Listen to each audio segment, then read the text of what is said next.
wabarakatuh. Waalaikumsalam warahmatullahi wabarakatuh. Alhamdulillahirabbil alamin wa bihi nasta'in wa ala umri dunya waddin. Wassalatu wassalamu ala asrofil anbiya'i wal mursalin wa ala alihi washabbihi wa ashabihi ajma'in, amma ba'd. Pertama-tama marilah kita panjatkan puji dan puji syukur kehadirat Allah Subhanahu wa taala, yang dimana pada kesempatan pagi hari ini kita mampu bertemu pada kegiatan seminar webinar secara online yang bertajuk IT Talk. Nah, untuk kegiatan hari ini akan dimulai jam 8 dengan dengan susunan acara nanti jam 8, jam setengah 10, dan hingga ke pembicara terakhir. Nah, salawat serta salam selanjutnya tetap terlimpahkan kepada junjungan kita Nabi Agung Nabi Muhammad Sallallahu Alaihi Wasallam, yang dimana berkat beliaulah kita dapat mengenal yang hak dan yang batil, sehingga bisa mengarungi kehidupan saat ini dengan yang lebih baik lagi. Selanjutnya untuk acara pada hari ini akan saya bacakan terlebih dahulu. Yang pertama nanti pembicara pertama dari Bapak Wisnuwardana. Terus acara selanjutnya nanti akan dilanjutkan dengan pembicara kedua jam setengah 10. Selanjutnya nanti pembicara ketiga jam setelah itu. Nah, untuk yang pertama sebelumnya akan saya bacakan profil dari pembicara pertama dari Bapak Wisnuwardana. Sebentar.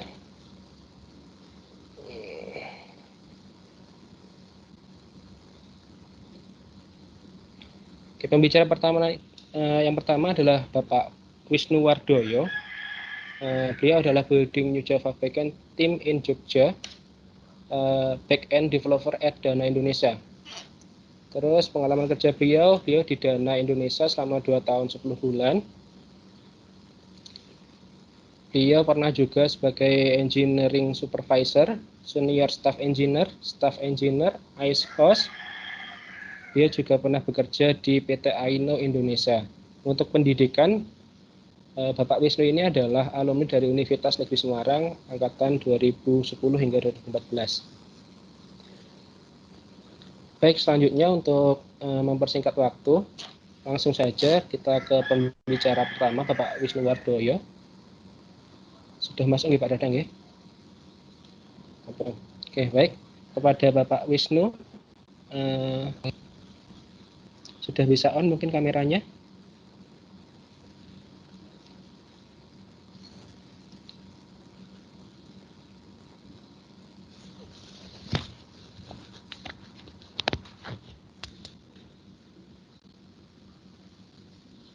Sudah join nggih Pak Dadang nggih?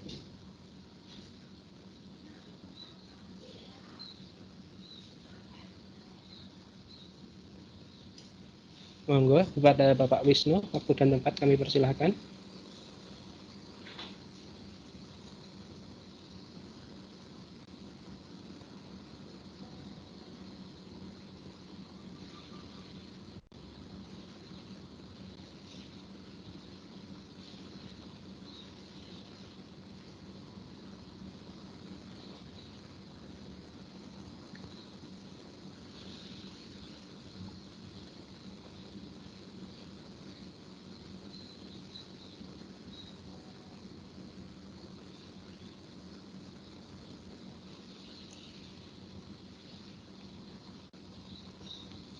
Oke, baik. Sambil menunggu pembicara nanti kita akan dengarkan sambutan dulu dari Bapak Dekan Fkom dulu sambil menunggu pembicara. Kepada Bapak Dekan Fakultas Komputer, waktu dan tempat kami persilahkan. Baik, terima kasih. Assalamualaikum warahmatullahi wabarakatuh. Waalaikumsalam. Yang lain dengar suara saya? Tolong. Oke, baik. Terlebih dahulu, marilah kita bersyukur kepada Allah Subhanahu wa Ta'ala atas segala limpahan rahmat dan hidayahnya, sehingga kita masih berkesempatan untuk menghadiri acara seminar ini. Salawat dan salam semoga tetap tercurahkan kepada Nabi Muhammad SAW yang selalu kita nantikan syafaatnya di akhir zaman nanti. Rekan-rekan yang saya hormati, dan yang saya sayangi, pada kesempatan ini saya selaku Dekan Fakultas Komputer mengucapkan selamat datang dan terima kasih kepada rekan-rekan semua yang telah menyempatkan waktunya untuk hadir di acara seminar ini. Apa Pak Nangis? Oh iya. Semoga seminar yang kita selenggarakan ini kedepannya membawa manfaat yang baik, menambah keakraban, dan mempererat silaturahmi di antara kita semua, khususnya di bidang ilmu komputer. Selanjutnya, saya mewakili panitia seminar, tentunya tidak luput dari kekurangan dan kesalahan kami. Kami mohon maaf jika dirasa kurang dalam penyambutan rekan-rekan sekalian. Dalam kami menyediakan papan, mungkin dirasa kurang nyaman, serta mungkin kekurangan juga dalam kami menyediakan jamuan, meskipun saat ini sedang puasa. Kami sekeluarga mohon maaf. Demikian yang dapat saya sampaikan. Mohon maaf jika ada kata-kata kurang yang berkenan. Terima kasih. Wassalamualaikum warahmatullahi wabarakatuh. Waalaikumsalam warahmatullahi wabarakatuh. Baik, matur suwun. Terima kasih kepada Pak Dekan Fakultas Komputer.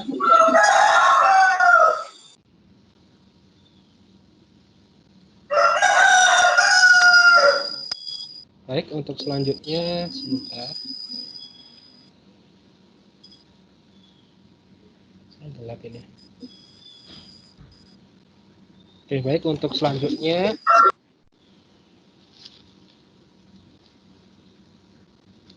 kita akan langsung saja untuk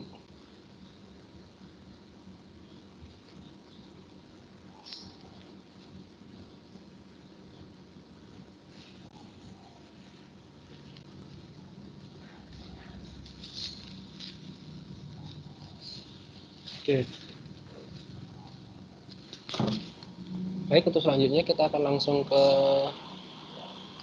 pembicara pertama, keynote pertama. Sudah masukkah? Sebentar, saya cek dulu. Hai. Ya.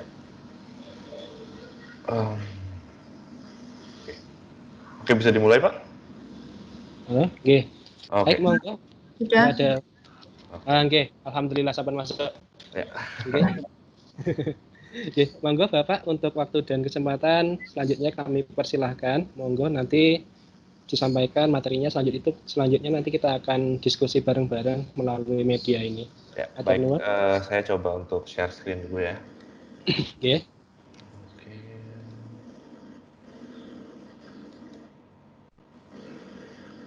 Sebentar.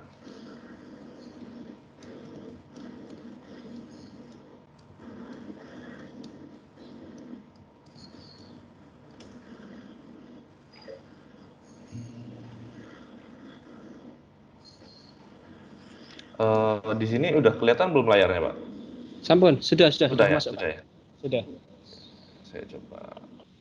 Ya, sudah masuk. Kelihatannya ada satu bagian atau ada dua bagian, Pak? Satu aja baru ya? satu, iya baru satu. Ya, udah, berarti udah layar yang benar. Soalnya kalau presentation. Oke, selamat pagi semuanya. Assalamualaikum warahmatullahi wabarakatuh. Waalaikumsalam warahmatullahi wabarakatuh. Semoga kita selalu diberikan kesehatan dan perlindungan ya. Semoga teman-teman juga sehat selalu. Pada kesempatan pagi hari ini, saya akan membawakan materi Engineering Life versus Corona 19 ya. Jadi kemarin sempat ditawari Tri untuk mengisi IT Talk.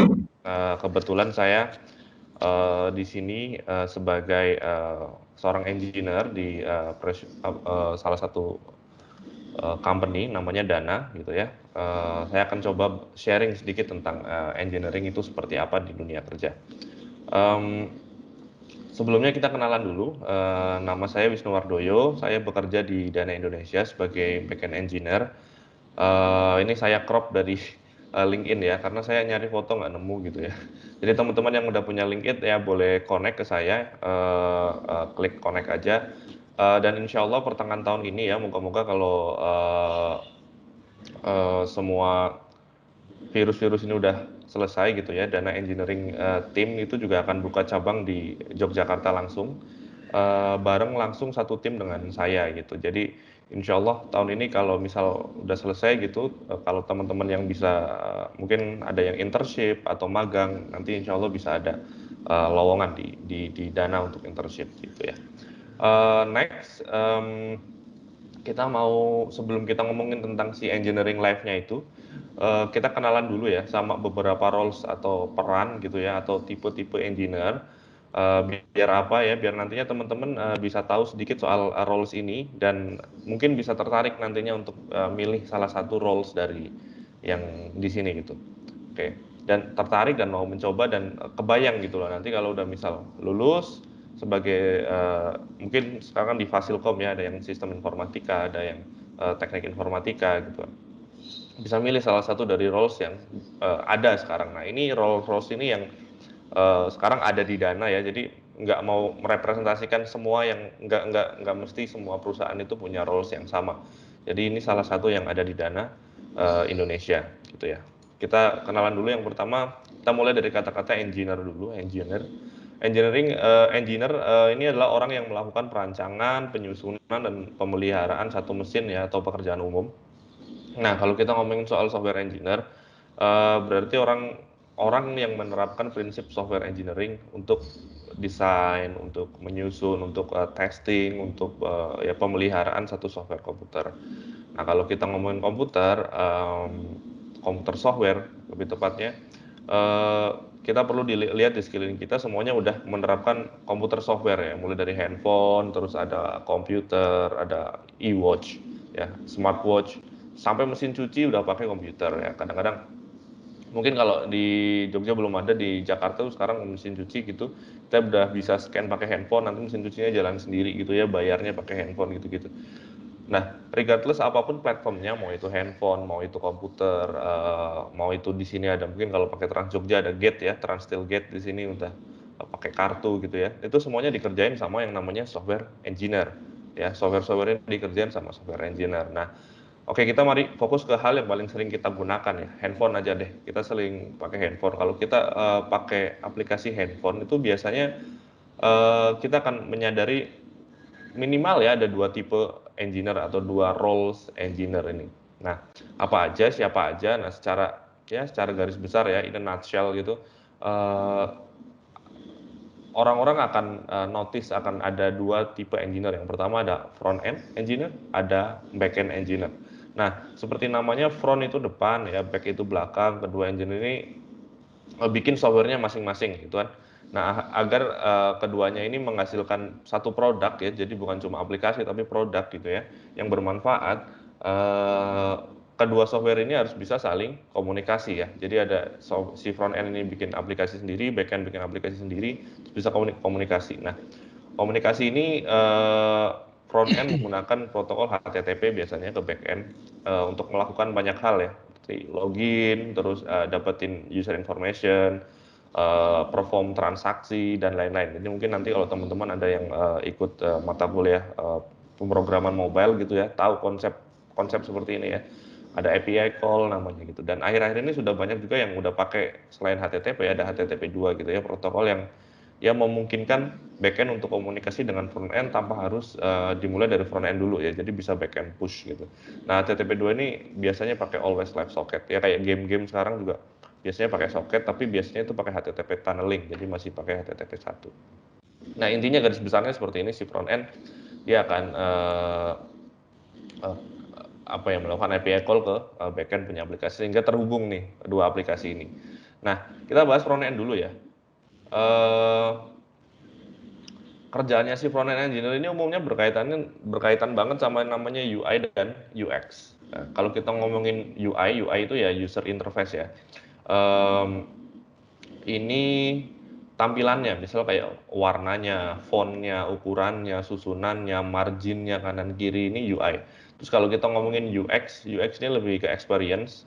Experience itu ya kayak misalnya di sini ada tombol back.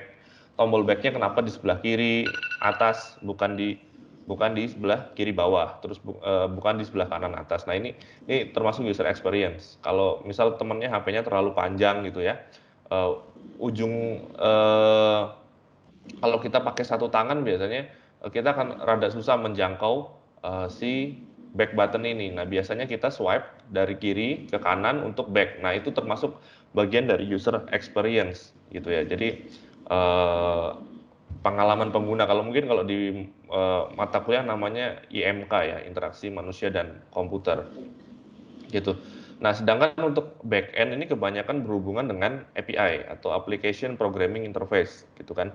Ada data structure dan security, misalnya login gitu ya. Nah, semua login tuh ya di back end gitu ya. Data-data loginnya, username-nya, password-nya, user encryption-nya dan lain-lain itu ada di back end. Jadi nggak mungkin juga kita taruh datanya di front end ya, karena misal kalau ditaruh di front end nggak aman, terus kalau misal salah satu udah login di satu tempat, login di tempat lain gimana? Nanti datanya saling sharing, itu susah. Nah, terus ada juga security gitu ya. Security ini banyak ya. Salah satunya mungkin PCI DSS gitu, ada standar dan lain-lain gitu ya. Jadi kalau teman-teman yang udah pernah pakai aplikasi Dana, ini aplikasi Dana sebelumnya, kalau menggunakan kartu bank sebagai media pembayaran atau yang disimpan gitu ya, jadi teman-teman nggak perlu khawatir, itu udah sesuai dengan protokol atau sesuai dengan standar yang kita punya melalui PCI DSS atau Payment Card Industry Data Security Standard. Nanti bisa searching-searching itu lebih kayak standar dunia gitu ya, tapi bukan ISO, memang itu yang diakui untuk Payment Card Industry gitu ya. Nah, back to engineer nih. Sebenarnya apa cuma dua gitu kan ya. Engineer tuh ada front end, ada back end. Nah, sebenarnya ada satu role engineer yang nggak kalah penting, yang namanya itu QA ya. Nih si QA nih, QA atau Software Development in Test, Software Developer in Test gitu kan. Nah, kayak ini orang yang memastikan produk yang dirilis ke market ini ya udah dites ya, udah diuji dari ujung ke ujung ya, untuk meminimalisasi adanya bug atau satu action yang nggak diinginkan ya. Saya pakai kata-kata meminimalisasi karena biasanya rada susah kita mengeliminate bug atau unwanted action, karena banyak, mungkin bukan banyak sih, ada aja gitu ya. Bahkan untuk aplikasi-aplikasi sekelas Facebook, YouTube, Instagram, kalau kita lihat update-nya di Play Store atau di App Store, itu selalu ada notes-nya ya. Notes-nya di situ biasanya adalah bug fix gitu ya, atau fitur improvement atau dan lain-lain gitu. Nah, QA ini juga orang-orang yang harus punya logical thinking yang kuat sama critical thinking yang kuat, karena ya mereka harus melakukan analisa untuk setiap possible design dan user behavior. Ini penting. Jadi misal kita ambil contoh ya, kalau kita pakai aplikasi Dana, salah satu fitur Dana itu bisa kirim uang atau send money ya. Nah, QA ini biasanya melakukan tes di setiap halamannya atau di setiap action. Jadi misal kita punya satu action lah ya, di Dana itu misal ada transaksi nggak boleh lebih dari 1 juta, ya. Nggak boleh lebih dari 1 juta rupiah. Nah, seorang QA dia berpikir bahwa setidaknya akan ada 3 tes. Ya. Kalau kita nggak bisa kirim lebih dari 1 juta, berarti akan ada 3 tes minimal. Yang pertama itu adalah tes di bawah 1 juta. Dia kirim di bawah 1 juta, jalan nggak? Oh, jalan. Oke, berarti lulus gitu ya. Terus yang kedua adalah tes bener-bener pas 1 juta. Kalau pas 1 juta gimana nih? Bisa nggak? Oh, bisa, berarti jalan. Nah, terus yang ketiga adalah tes lebih dari 1 juta. Harusnya nggak jalan. Kalau masih jalan ya berarti ada error gitu ya, ngebug atau tidak sesuai atau unwanted action tadi. Tapi kalau kita lihat sebenarnya kalau lebih jauh ya, kalau kita bisa lebih jeli, akan ada satu tambahan lagi ya. Misal satu tambahan tes lagi. Ini tes yang keempat adalah berarti transfer kurang dari 1 rupiah gitu. Jangan-jangan dia bisa transfer 0. Buat apa transfer 0 rupiah gitu kan ya. Misal transfer minus. Nah, ini penting nih kalau misal nanti teman-teman bikin software ya, hati-hati minus sama minus ini, karena misal kalau kita ngomongin duit, ada balance ya, kita punya balance 10.000 gitu ya, mau dikurangin balance itu saldo ya, punya saldo 10.000, terus kita mau kurangin dengan 5.000, berarti hasil akhirnya 5.000. Nah, bayangkan kalau A kurangi B, B-nya ini minus juga gitu ya. Jadi minus, minus tambah gitu. Jadi kalau di ATM kita mau ngambil duit 500.000 gitu ya, kita masukin minus 500.000, nanti ATM-nya nambah duitnya. Jadi gitu, jadi udah dites gitu ya. Nah, dan QA zaman sekarang juga melakukan coding gitu ya. Jadi QA itu nggak cuma ngetes, oke, aplikasinya udah jadi, saya download aplikasinya, saya klik gitu, oh udah jalan. Enggak juga, sekarang kita udah melakukan automation test namanya untuk coding gitu ya. Jadi apa itu automation test? Ya secara harfiah namanya literalnya adalah ya tes tapi secara otomatis. Coba bayangin kita bikin satu aplikasi lah ya.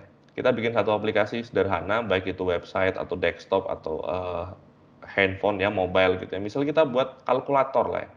Nah, pertama kita akan bikin kalkulator yang basic ya, yang paling sederhana, yang paling cuma bisa tambah, kurang, kali, bagi gitu ya, persen gitu, clear sama dengan gitu ya.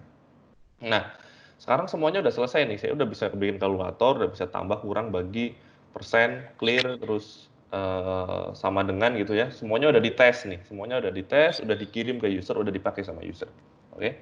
Nah, terus saya pengen tambahan lagi, kalkulator saya pengen lebih advance. Saya pengen tambahin fitur scientific calculator. Saya tambahin sinus, saya tambahin cos, saya tambahin tangen, saya tambahin log, power apa sih Indonesianya ya? Pangkat gitu ya, tambahin root, akar gitu ya. Nah, pertanyaannya adalah gini, kalau kita nambahin satu fitur ya, yang tadi ya, misal scientific calculator, pertanyaannya adalah apa harus kita tes dari awal? Dari semua fitur-fitur dari kalkulator basic tambah kurang itu apakah harus dites lagi? Nah, jawabannya iya. Ya, sayangnya iya. Nah, berarti makin besar fiturnya, makin banyak yang perlu dites. Iya, betul.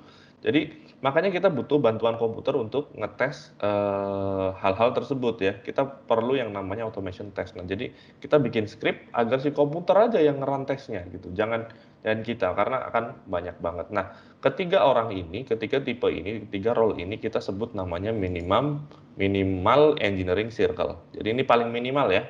Minimal ada 3 orang ini. Nah, kita belajar dari 3 orang ini, minimal ada 3 basic skill-nya. Ya. Jadi roles ini disebut ini ya, si engineering circle ini minimal butuh 3 orang ini, dan ada basic skill-nya. Yang pertama itu OOP. OOP itu atau pemrograman berbasis objek. Jadi zaman sekarang ini syarat wajib jadi engineer, 3 engineer ini adalah OOP. Oke. Jadi ini memetakan masalah dalam sebuah objek. Mungkin kalau di kuliahan OOP ini analoginya misal saya punya kelas mahasiswa gitu ya. Mahasiswa punya SKS, punya IPK gitu ya. Dan mahasiswa ini inherit dari person gitu kan. Person itu punya nama, tanggal lahir, alamat, nah ya kayak gitu.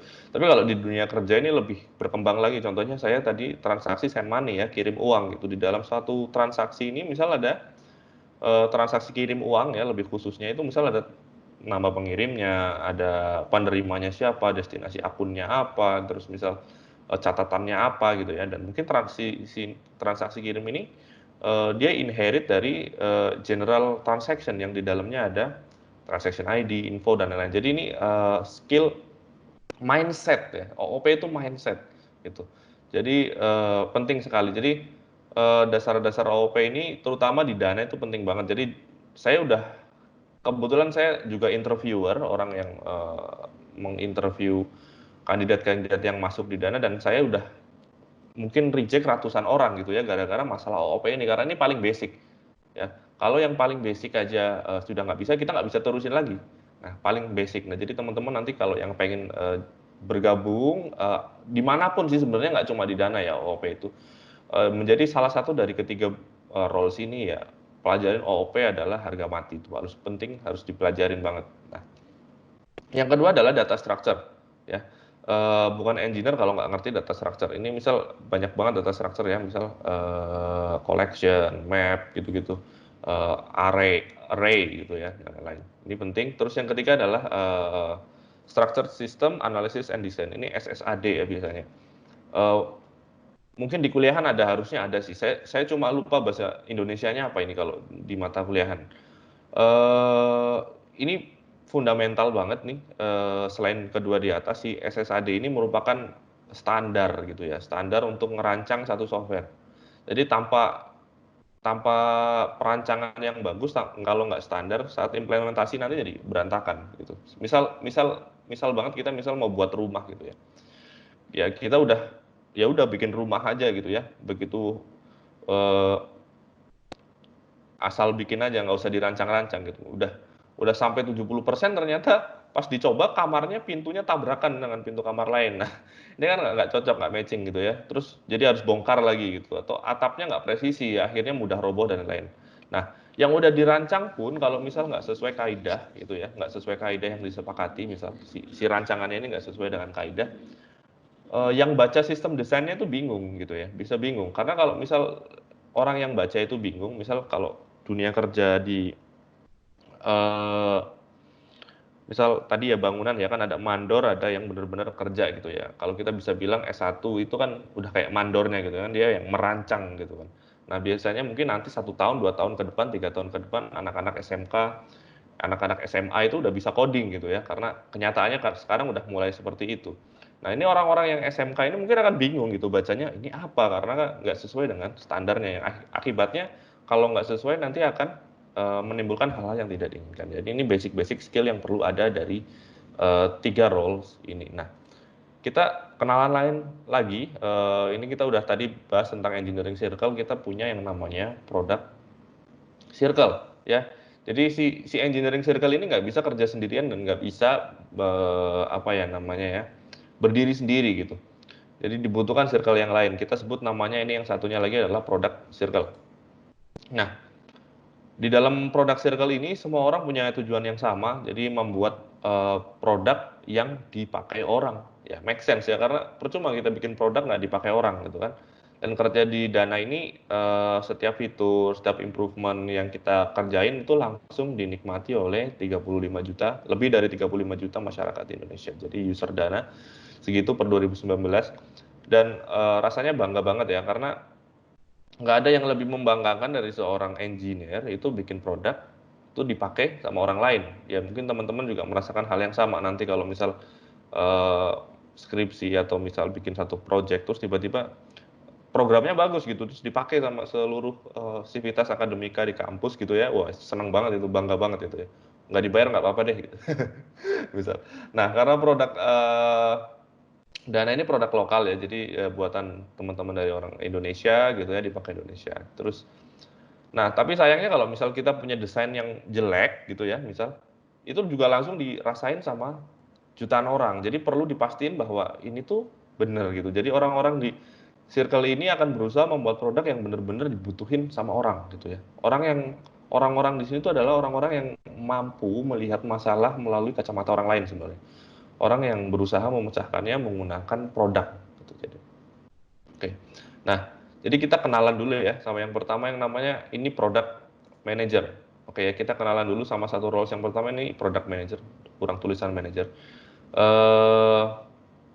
Product manager ini orang yang harus punya 3 basic knowledge atau basic thinking. Yang pertama adalah business thinking, product thinking, dan engineering thinking.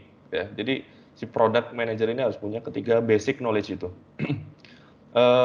Dalam setiap tahap perancangan satu aplikasi, ya, ini dirancang dulu sama dirumuskan requirement-nya, si product manager ini harus berpikir apakah produk ini benar-benar yang diinginkan sama user apa enggak. Apakah produk ini bisa menghasilkan profit, ya, bisa dijual apa enggak.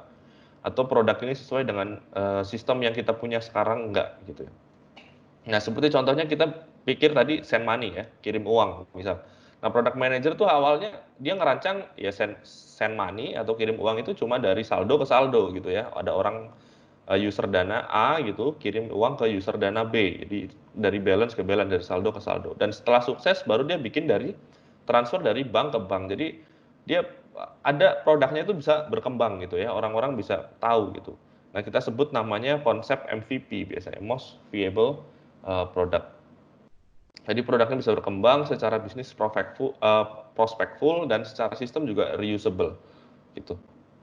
Nah, karena product manager yang punya knowledge ini dia punya 3 knowledge ini ya. Jadi dia punya business thinking, punya design thinking, punya engineering thinking. Jadi si product manager ini biasanya adalah orang yang akan mewakili engineer untuk ngobrol ke divisi lain, misal kayak ke sales, kayak ke bisnis, ke design team. Jadi mungkin biasanya kalau anak-anak engineer tuh lebih susah ya gitu ya, mengutarakan kata-kata ya. Jadi lebih enak ngomongnya itu sama coding gitu ya. Kalau suruh ngobrol bahasa Indonesia susah.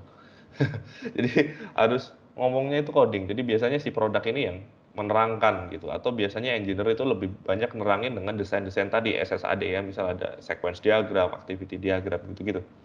Nah, lalu kita kenalan juga sama anak UI dan UX design. Jadi roles ini yang memastikan bahwa si user itu bisa berkomunikasi dengan aplikasinya melalui visual design, ya kan? Jadi kalau ada orang yang bingung gimana cara satu aplikasi itu dipakai, ini saya udah download app-nya, terus saya bingung nih gimana sih cara pakainya. Ya ini role ini yang akan menindaklanjuti gitu ya. Jangan sampai orang itu bingung ketika dia menggunakan satu produk gitu ya. Jadi udah tiba-tiba contohnya kayak katakanlah kita transaksi gitu terus muncul PIN gitu ya.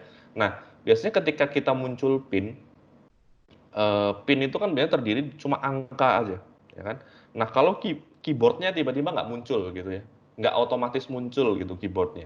Biasanya cuma klip-klip doang, user harus ngeklik apa namanya text box-nya gitu agar bisa muncul PIN-nya, agar bisa muncul keyboardnya. Nah itu secara UX dikonsider nggak bagus karena user bisa jadi bingung ini saya harus ngapain gitu. Oh ternyata harus ngeklik dulu baru muncul keyboardnya terus ngetik. Terus keyboardnya juga dilihat. Oke kalau keyboardnya kalau orang harus nginput angka tapi keyboardnya yang keluar huruf berarti bingung lagi orang ini dipencet huruf kok nggak keluar apa-apa gitu ya. Nah ini penting, ini UX yang akan belajar ini. Jadi tapi sejujurnya ini roles ini rada susah dicari ya, terutama untuk dari Fasilkom sama anak teknik ini rada susah untuk UI dan UX karena biasanya UI UX ini anak seni ya atau desain komunikasi visual. Saya nggak ngerti kalau desain komunikasi visual itu di banyakan kampus universitas itu masuk kemana. Tapi kalau di universitas saya dulu ada di seni ya, FEF ya seni DKV. Jadi ilmunya di sana semua. Jadi tapi sebagai engineer kita juga bisa challenge sebenarnya ya. Kita nggak melulu misal kita fix mindset gitu nggak. Oke kalau desain komunikasi visual ya berarti anak seni. Engineer nggak ngurusin itu ya nggak. Jadi engineer ya bisa challenge juga kalau memang dirasa UX-nya kurang baik. Jadi nah untuk itu makanya kalau untuk make sure UX-nya itu baik dan benar-benar diinginkan sama user kita butuh yang namanya role UX researcher gitu. Dia yang akan melakukan research tentang produknya, memastikan nih produknya masih kekinian gitu kan, masih gampang dipakai, terus gimana respon penggunanya gitu ya untuk pakai aplikasinya. Nah role ini tuh bener-bener lagi naik daun, bener-bener banyak banget dicari sama banyak company gitu ya. Masalahnya adalah kebanyakan yang nyari itu nyari yang udah berpengalaman karena memang role ini tuh unik ya, unik sekali karena beda-beda. Beda-beda, misal UX untuk toko online itu beda dengan UX untuk online payment gitu ya. UX ojek online beda sama UX booking online gitu ya. Nah, tapi yang jelas ada 3 basic knowledge yang perlu dipelajarin untuk gabung ke circle-nya si product circle ini. Yang pertama nih UI dan UX. Nah, UI itu ya biasanya desain grafis ya, bisa itu pakai sketch atau apa intinya desain grafis gitu ya. Nah, kalau yang UX ini biasanya di perkuliahan ada namanya interaksi manusia komputer seperti saya bilang tadi ya. Nah, ini adalah mata kuliah yang penting bener, sebenarnya penting banget gitu. Dan harusnya ini upgrade gitu dari waktu ke waktu. Jadi zaman saya dulu IMK ini ya pelajaran ya menjelaskan interaksinya ya. Kalau misal oke saya punya icon gambar disket ya artinya save. Saya punya gambar icon, punya gambar kertas kosong, oh berarti new. Ya. Kita punya gambar kuas, ya berarti copy. Nah ini tuh harus di-upgrade sebenarnya ke hal-hal baru yang ada di sekitar kita. Contohnya misal UX-nya toko online deh, user experience-nya toko online, di mana kita seorang user itu berkomunikasi dengan komputer, dan komputernya itu software-nya adalah toko online gitu ya. Nah, kita bisa bertanya-tanya, kenapa di toko online halaman depannya itu selalu search bar. Jadi, misal kita masuk ke apa ya, yang lagi ramai terakhir itu Tokopedia, ya, Bukalapak, Blibli.com, apa itu yang pakai Didi Kempot, Shopee gitu ya. Itu selalu di depannya itu ada search bar. Ya, kenapa kita pakai search bar gitu ya? Ya karena orang-orang di toko online ya memang tujuannya mau cari sesuatu gitu ya. Beda kalau kita jalan-jalan ke mall. Ya, kita jalan-jalan ke mall itu ya misal kita jalan ya dari ujung ke ujung gitu ya, mentok misal di Hartono Mall mentok, naik lift, naik lagi gitu, jalan lagi gitu ya. Ini kita sebut namanya LLDBK itu. Lihat-lihat doang, beli enggak ya. jalan-jalan gitu di mall ya kan, lihat-lihat doang gitu. Nah, ini biasanya di toko online nggak gitu. Nah, bisa di toko online tuh kita biasanya udah tahu dah mau beli apa gitu ya. Saya bangun tidur, saya mau beli celana jeans. Oke, ya udah saya ketik jeans gitu ya. Nah, setelah dapat jeans ya, biasa udah dapat jeans, kita udah mau check out nih, udah nentuin ini mau ukurannya apa, mau beli berapa, warnanya apa gitu kan ya. Mau sobekannya di sebelah kiri atau di sebelah kanan gitu ya. Nah, biasanya di check out page ini di bawah itu ada tambahannya lagi tuh. Ada suggestion di bawahnya. Ya kan? Oh, ada tambahannya mungkin ada baju gitu ya. Ada tambahannya misal ada kaos kaki, ada sepatu dan lain-lain. Orang itu bisa nambah mau beli yang lainnya gitu. Nah, orang itu akan berpikir bahwa oh, kalau saya beli celana kalau ditambah dengan baju ini mungkin cocok ya, saya jadi beli 2 gitu ya. Saya langsung, tadinya saya cuma mau beli jeans doang, saya jadi beli baju sama jeans. Nah, ini baru namanya interaksi manusia komputer zaman sekarang. Nah, itu yang sebenarnya harus dipelajarin sama teman-teman semuanya. Yang kedua yang nggak kalah penting adalah research metodologi. Yang ini pasti akan bisa sendirinya lah ya teman-teman lah ya, kan ada skripsi. Tapi skripsi katanya udah mau dihapus ya.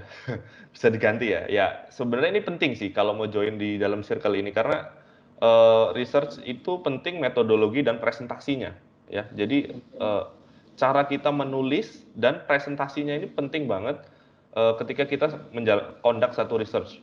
Nah, di circle ini misal seperti tadi saya bilang adalah produk dia komunikasi ke divisi lain ya. Misal dia komunikasi dengan bos lah ya, dengan director, dengan stakeholders gitu. Nah, kalau visualnya nggak bagus atau misal cara penyampaiannya dia nggak bagus, ya mungkin produk dia akan ditolak gitu dan akhirnya nggak akan jalan gitu ya.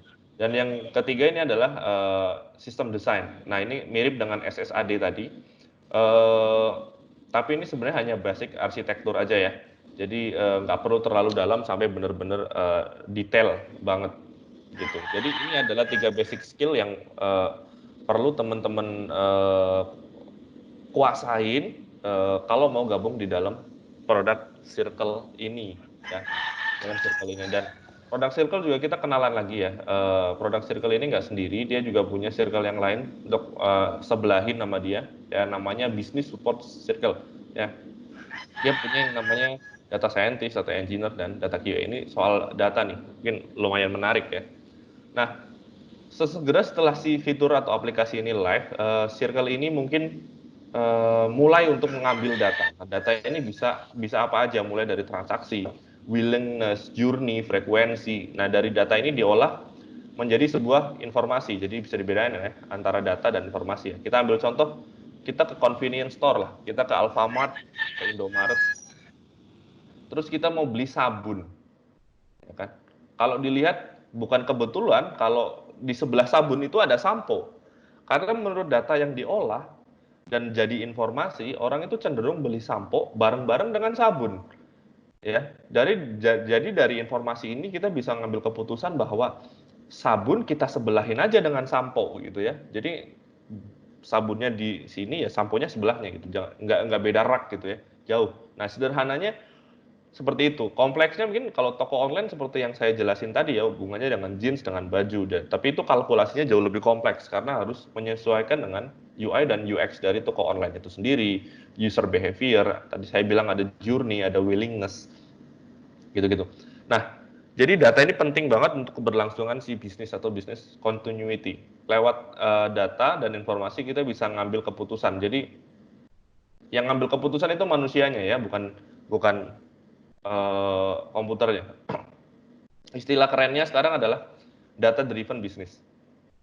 Nah, kita kenalan dulu yang pertama sama data scientist. Role ini juga lagi naik daun. Ya 2-3 tahun terakhir ini.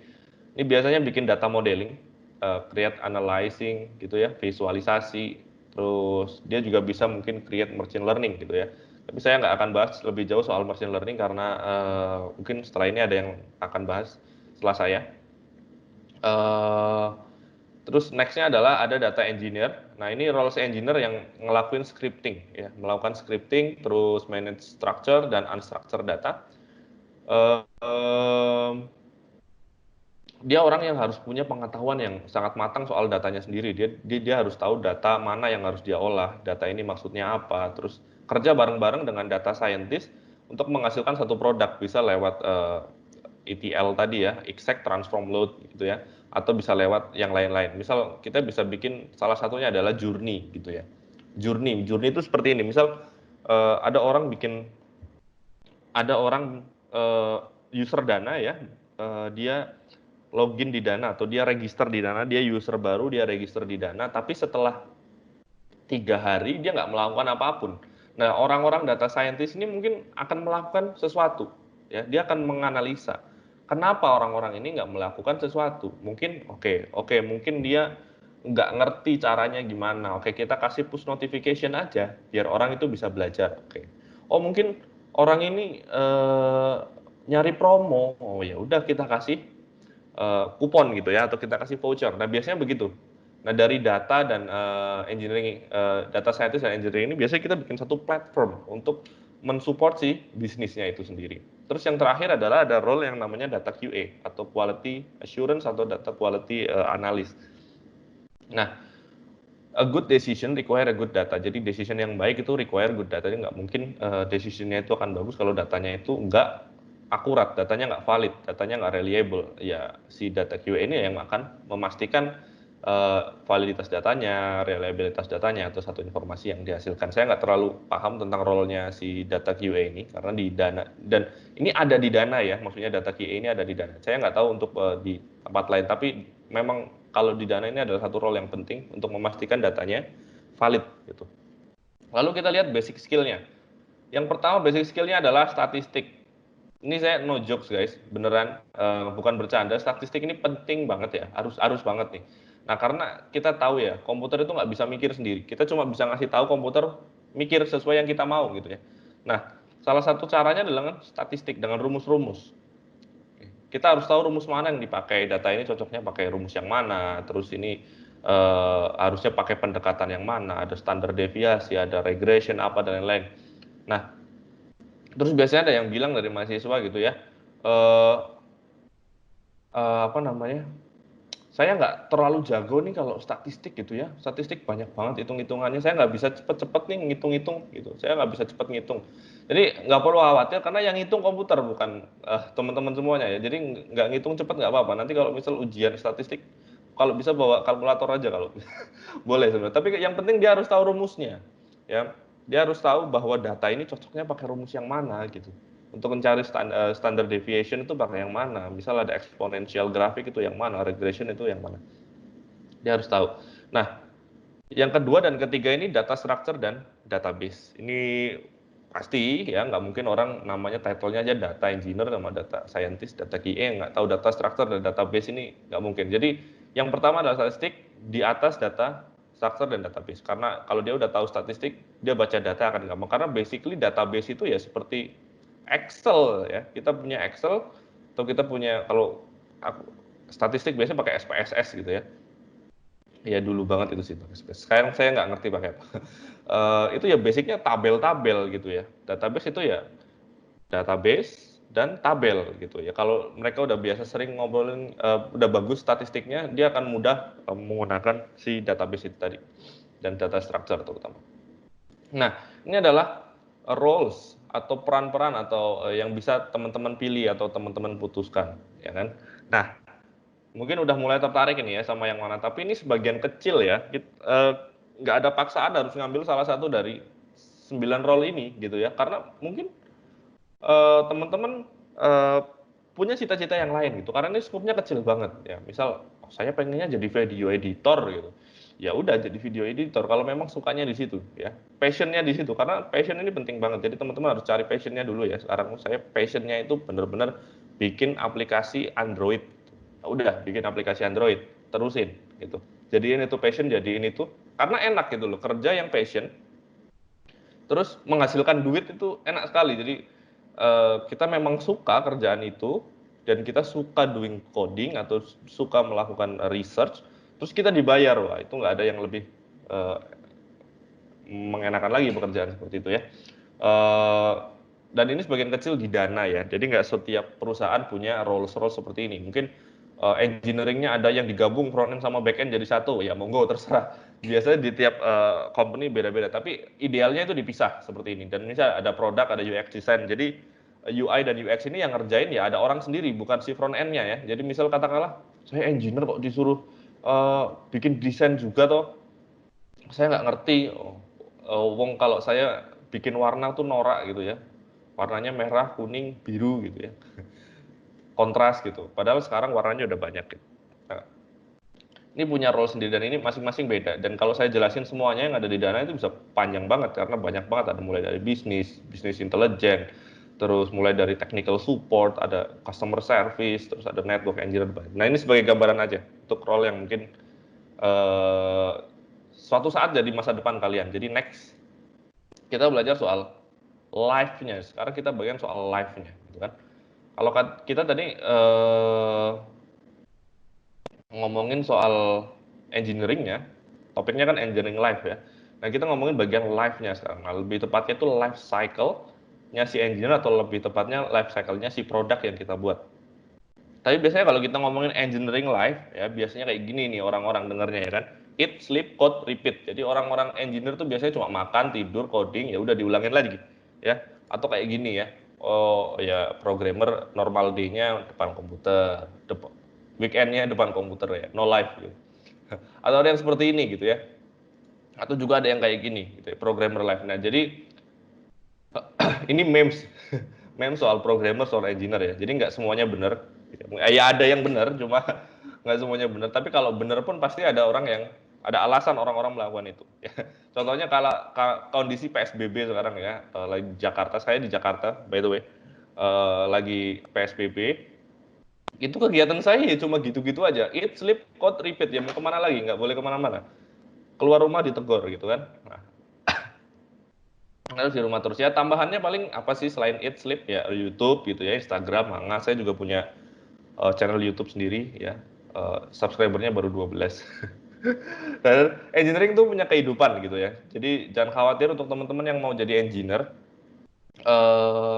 Kita tuh punya kehidupan dan ayo kita coba belajar soal yang namanya SDLC atau Software Development Lifecycle. Ini SDLC tuh kayak gini ya. Dan ngomong-ngomong tiap perusahaan itu SDLC-nya beda-beda.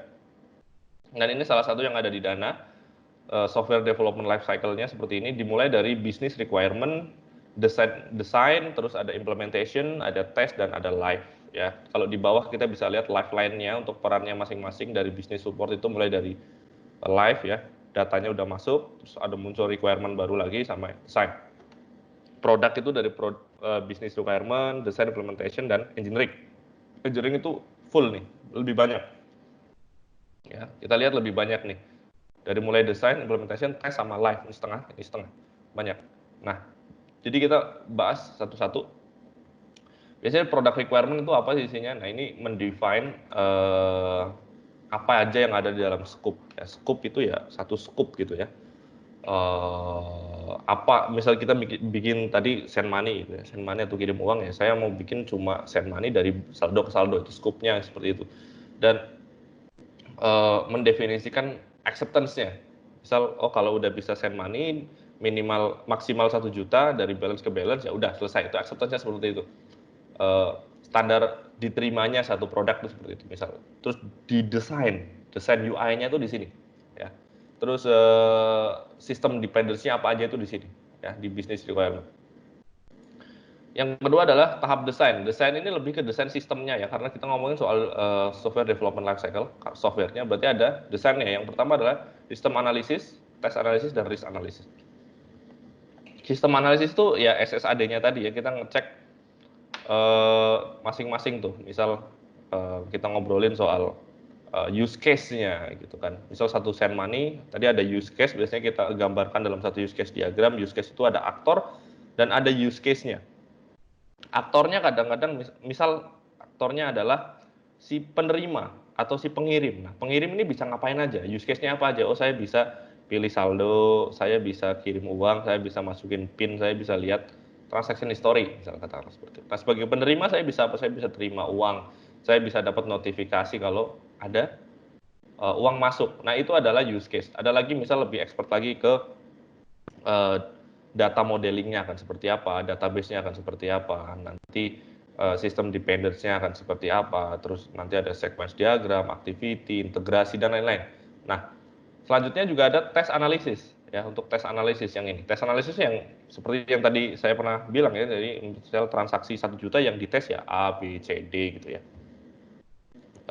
Nah itu dicoba dibuat di depan. Terus setelah itu adalah risk analysis.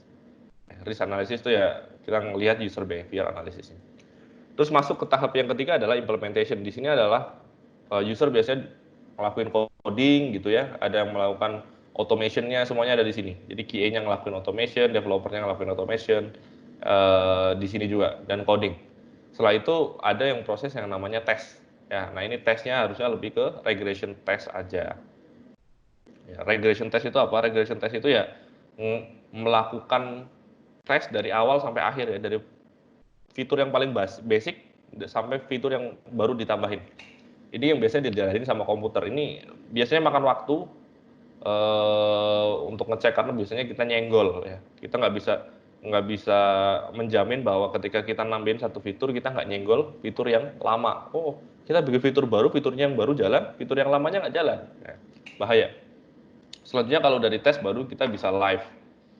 Live itu rilis aplikasinya. Kita istilahnya live, rilis ke production. Production itu ya istilah kalau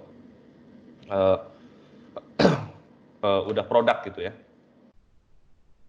Nah, ini satu software development lifecycle ini punya satu timeline yang akan diatur semuanya sama si project manager. Jadi si project manager ini satu roles juga nih, roles baru yang saya kenalin.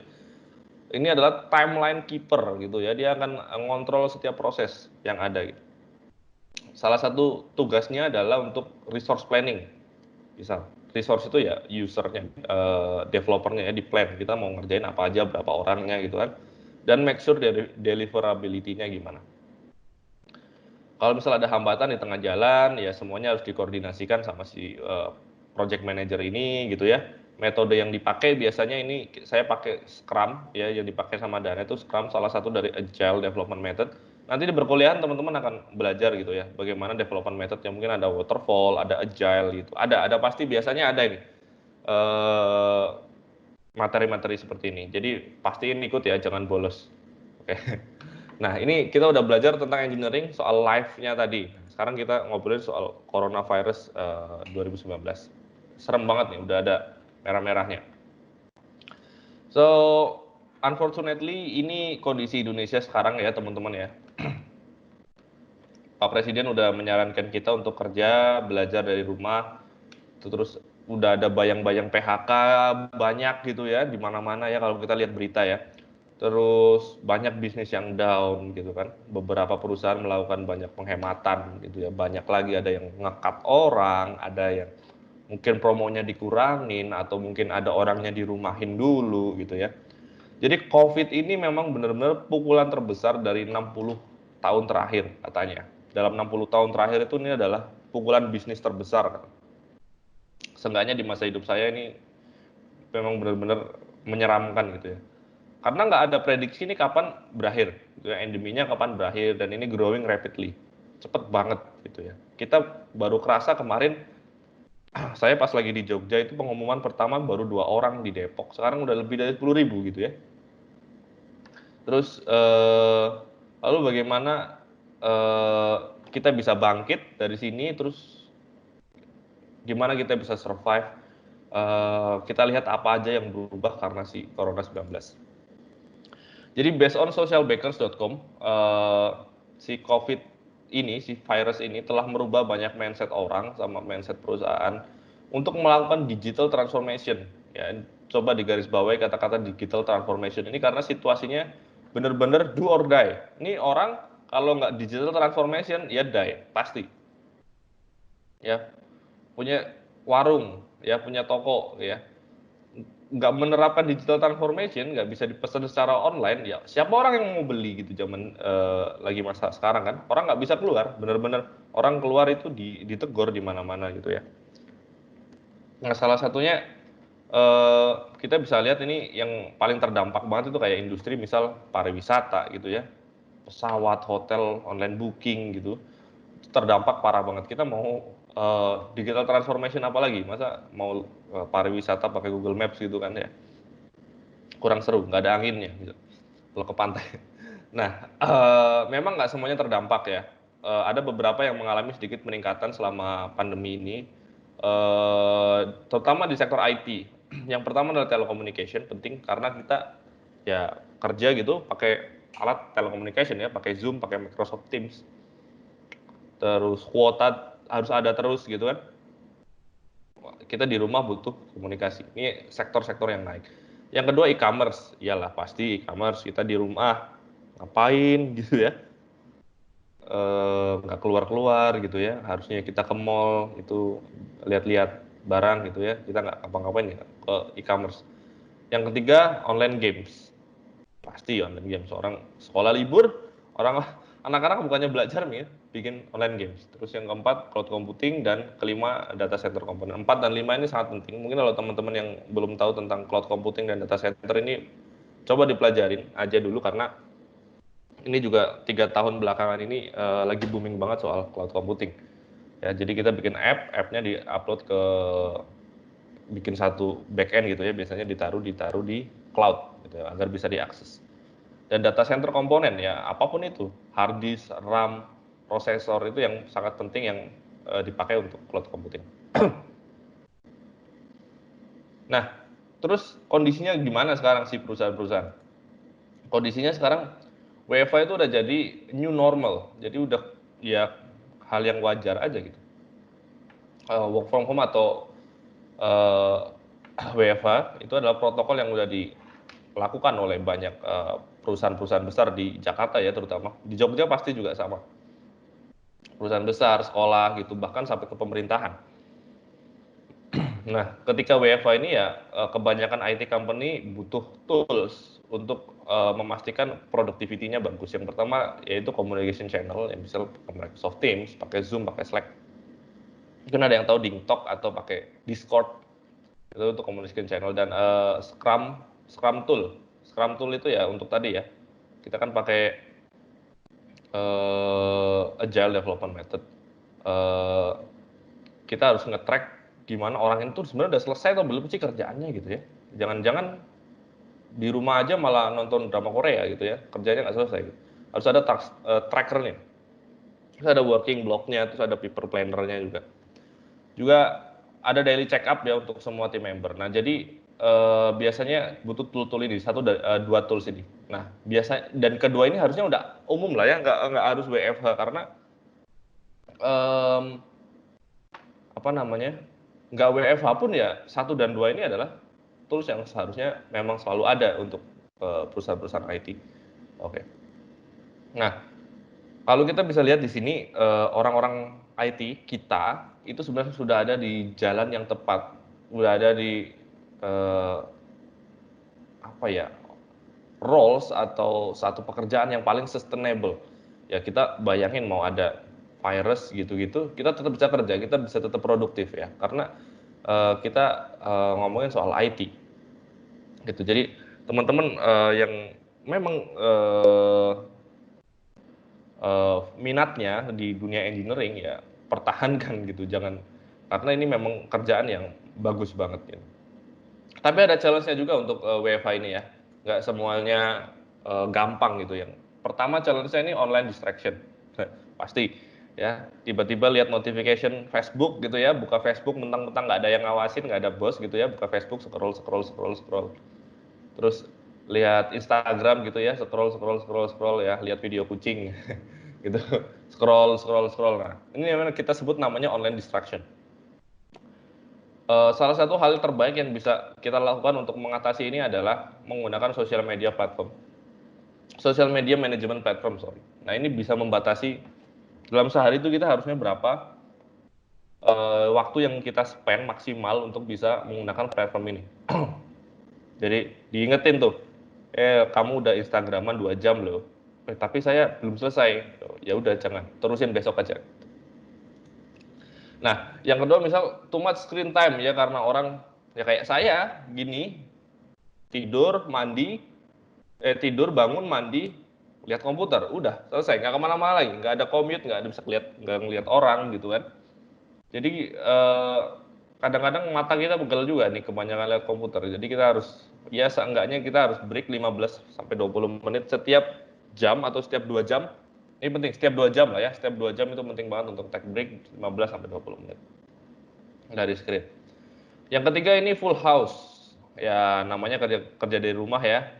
Ada keluarga gitu ya, ada anak gitu ya, ada orang tua gitu ya. Mungkin ada berisik di rumah gitu ya. Ini salah satu challenge yang kita hadapin di work from home ya. Tiba-tiba kalau udah ada yang punya anak gitu, anaknya tiba-tiba terbang gitu ya. Duduk di pangkuan, lihat keyboard, dipukul-pukul keyboardnya ya, kita mau ngetik jadi karuan. Yang pertama kita harus lakukan ya, kita create a special space aja buat kita kerja gitu ya. Ini nggak perlu yang modern office space gitu sih. Ya kalau bisa sih nggak apa-apa. Ya kita bisa di luar gitu ya, di luar ruangan gitu. Pakai meja, kursi udah cukup. Atau bisa di dapur atau di mana gitu ya. Yang mungkin jauh dari jangkauan anak atau dari gangguan-gangguan. Yang keempat ini memang ya common banget ya, rada susah untuk ganti face to face communication gitu ya. Face to face communication tuh lebih gampang karena kita mau ngejelasin sesuatu tuh lebih jelas gitu. Misal kita jelasin sesuatu pakai teks atau pakai video conference seperti ini.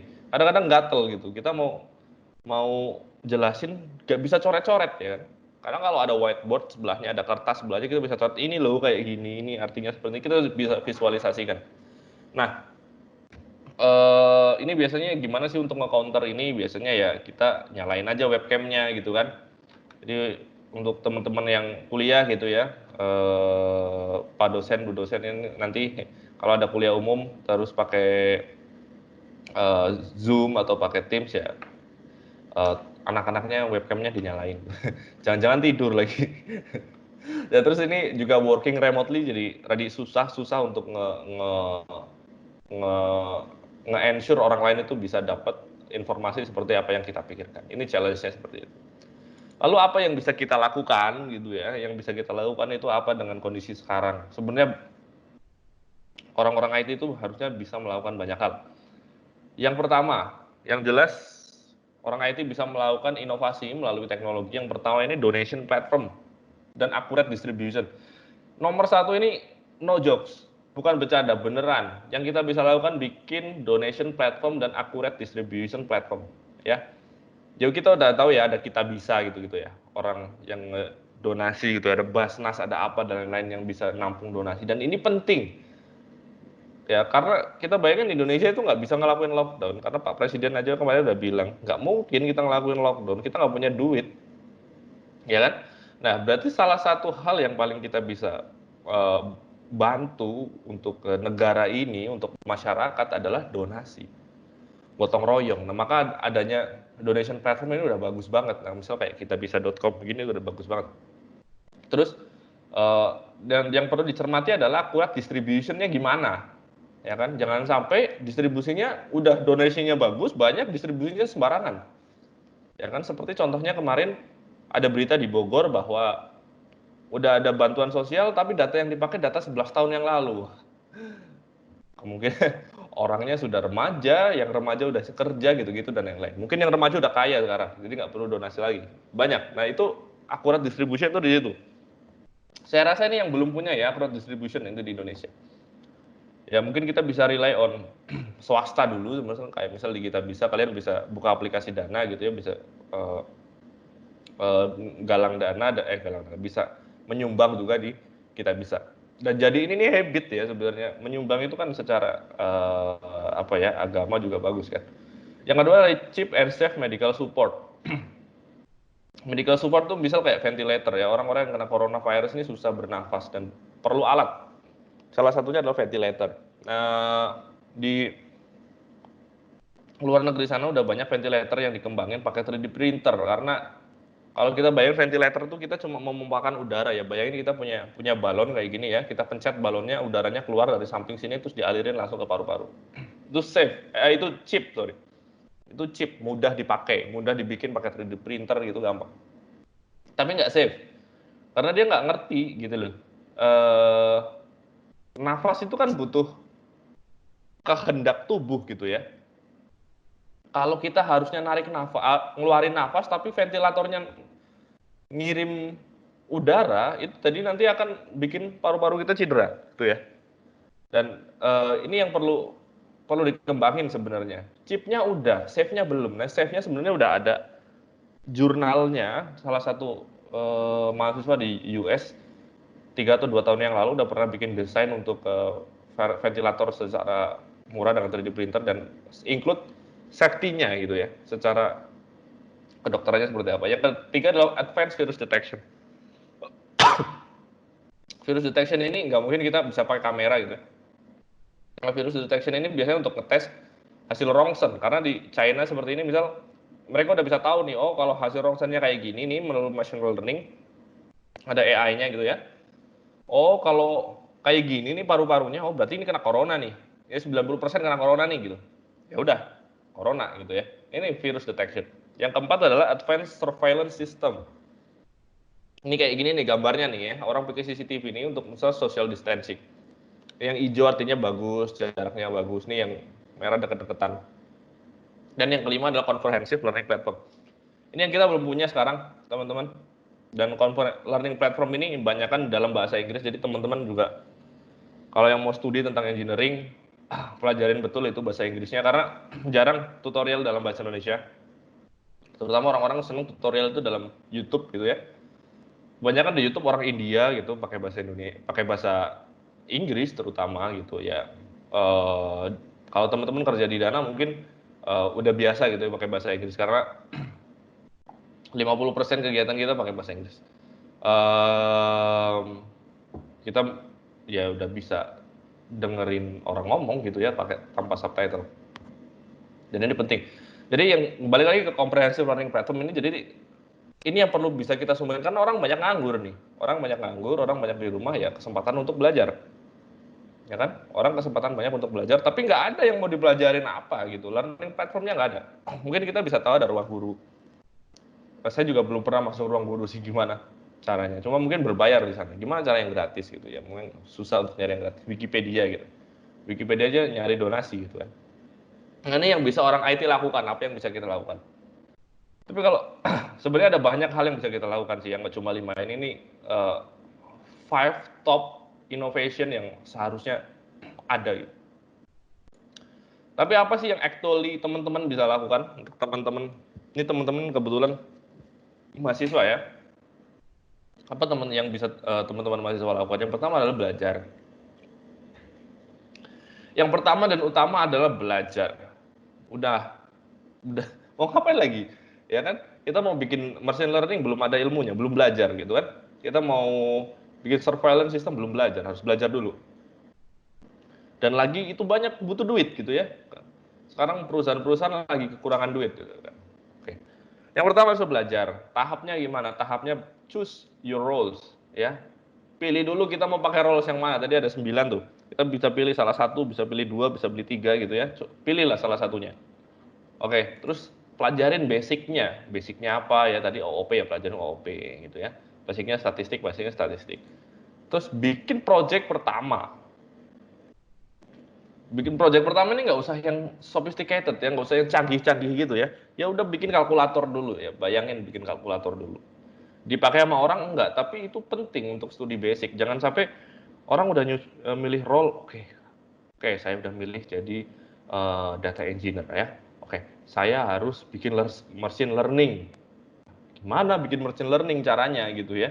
Orang nanti susah, ya udah give up. Gitu. Cari yang gampang-gampang dulu. Create your first project, create. Biasanya setelah create, fail, ya gagal, ya kita harus bangkit lagi, bounce back, ya resilience. Terus harus learn from the mistake, kita salah, tadi seperti itu, ya harusnya seperti ini, learn, ya. Setelah itu sukses. Sukses ini ada tulisannya first success, ya. Jadi sukses ini bisa jadi sukses cuma bikin hello world. Ada orang susah banget gitu ya, dia coding gitu susah payah gitu ya, installnya susah, downloadnya lama, Linux-nya ngadat gitu-gitu lah ya. Terus sekarang udah ngeprint yang namanya udah bikin app, bisa bikin project, terus muncul kata-kata hello world gitu. Wah, seneng banget itu udah first success. Gitu. Mungkin file and rise-nya beda ya. Di file and rise nginstal aplikasi ini. Jadi suksesnya adalah sukses hello world. Itu udah seneng banget udah gitu. Nah, terus udah, jangan sampai kita harus skill up. Ya. Oh, udah bisa hello world ya, udahlah gitu. Jangan. Jangan ya, kita udah hello world ya lanjutin gitu, bikin yang lain gitu. Terus skill up. Nah, kalau udah skill up, udah bikin project lain, terus ya kita bisa choose role yang lain. Contoh kita misal, wah, jadi engineer enak juga ya, tapi mungkin jadi produk lebih enak nih. Coba gua mungkin bisa melakukan hal lain melalui uh, Corel Draw atau bisa lebih apa UX design gitu, learn. Dan learning ini ada tahapannya guys. Jadi ada namanya learning journey. Ya teman-teman ada tahapannya yang namanya learning journey. The goals development. Ya. Jadi kita udah punya seperti ini. Coba di highlight di bagian yang saya lingkarin ini ya. Ini saya lingkarin merah ini di bagian choose your roles dan study basic. Kita sebut the goals development. Itu namanya development D1 ya. Orang-orang yang ada di tahap ini biasanya dia kompetensinya rendah, nggak ngerti. Saya mau belajar coding lah gitu, cuma nggak ngerti caranya gimana gitu ya. Install aja nggak bisa gitu ya. Next aja lah gitu ya. Tapi komitmennya tinggi nih, semangatnya tinggi. Oke, saya bisa nih. Ini orang yang belum bisa, tapi semangatnya tinggi. Ini biasanya awal-awal kita nerima, menerima ini ya, learning. Kita learning sesuatu. Bisa kayak orang mau tobat lah ya. Orang saya hari ini harus tobat gitu ya. Besok bimbang lagi. Gitu. Nah, ini biasanya D1 nih. D1 atau apa namanya development yang pertama. Terus ada di yang kedua ada D2 nih, ada file and raise. Ya kan? Ini development yang kedua. Biasanya orang-orang udah nggak bisa, gagal, males, ya kan? Nah, udahlah nggak semangat lah. Susah gitu. Ini ada di D2 nih, ada di low competence, low commitment. Nanti kalau udah belajar terus ternyata wah komitmennya diasah lagi. Saya harus akhirnya bisa sukses ya kan, udah mulai bisa nih, kompetensinya udah mulai jalan nih, saya udah bisa ngeprint hello world gitu. Secara komitmen masih variabel ya, masih kadang bagus kadang nggak bagus, mut-mutan gitu ya, masih nggak pede gitu. Nah sampai kita bisa skill up yang namanya D4 itu misal udah wah sinilah mau coding apa aja sini kasih saya bisa gitu ya. Nah perlu diingat teman-teman, ini adalah development tiap goals. Ya, kalau bisa dibilang mata kuliah tiap mata kuliah. Contohnya kita bisa bilang goals-nya adalah tahun ini saya mau bisa kalkulus 1. Misal kalau teknik biasa ada kalkulus 1, kalkulus 2. Kalkulus 1, ya udah saya belajar D1 dulu gitu ya. Low competence, nggak bisa gitu, integral apa sih integral ini, jangankan integral gitu ya. Log aja nggak ngerti gitu. Nah ini D1 biasanya, terus abis itu gagal, aduh susah setengah mati dan lain-lain gitu ya, abis itu belajar sampai bisa kalkulus 1, next semester kalkulus 2, ya apakah kita langsung D4 tiba-tiba langsung bisa, komitmennya langsung bagus? Enggak, karena kalkulus 2 beda gitu ya, kita balik lagi ke D1, jadi ini goals tiap development, development tiap goals gitu ya, beda-beda.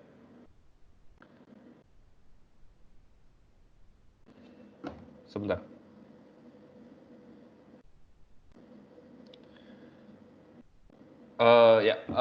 Jadi ini untuk development ya. Jadi untuk teman-teman, jadi mungkin nanti bisa dicek ya goals development-nya masing-masing ya. Untuk Bapak Ibu dosen mungkin ini penting, ini saya ambil dari bukunya Ken Blanchard namanya leadership, situational leadership. Jadi misal teman-teman juga nanti yang mau belajar bisa ambil bukunya Ken Blanchard atau situational leadership. Ini ada menjelaskan si D1, D2, D3, D4 ini. Dan setiap D1, D2, D3, D4 ini butuh leadership skill yang beda-beda. Ya, butuh leadership skill yang beda-beda yang perlu teman-teman pelajari. Jadi untuk teman-teman yang mungkin minat di dunia leadership, atau untuk Bapak Ibu dosen untuk bisa lebih bagus manage anak-anak, bisa belajar tentang si leadership, situational leadership. Ini bagus banget bukunya, kecil. Terus sebelum terakhir ini ada di roles yang mau di choose ya, tadi udah dijelasin ada 9 roles, tapi sebenarnya nggak semuanya. Apa aja sih, kita bisa tambahannya, mungkin kita bisa lihat ada tadi yang pertama ada project manager, tambahannya ya, orang yang nge-manage timeline. Terus ada business intelligence, ya kan? Mungkin ini juga penting nih, ada orang dari sistem, ada bisnis dari sistem informasi ini kan, ada juga dari business intelligence. Terus ada network engineer gitu ya. Ini juga role yang nggak bisa disepelekan. Ini adalah role yang sangat penting banget di Dana terutama.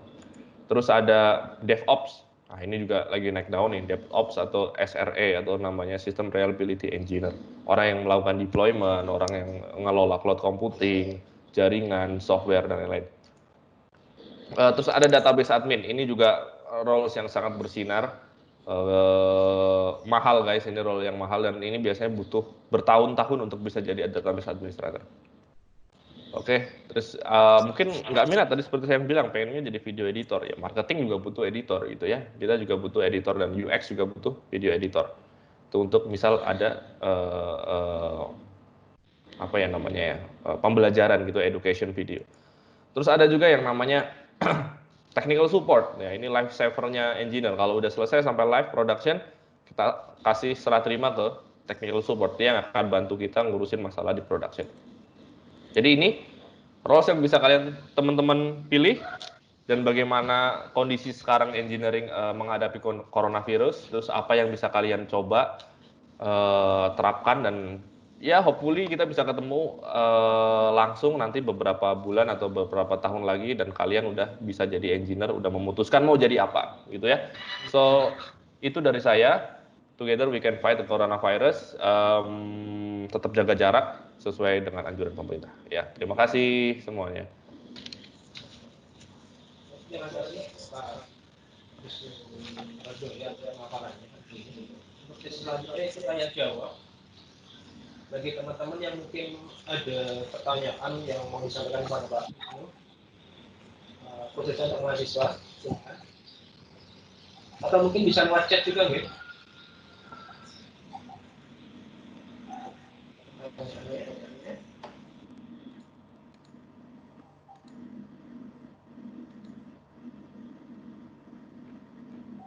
Ya.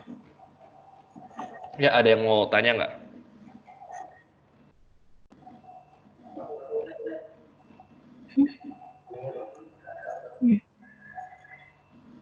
Jadi silakan kalau ada yang mau tanya bisa langsung diaktifkan kamera sama speakernya ya.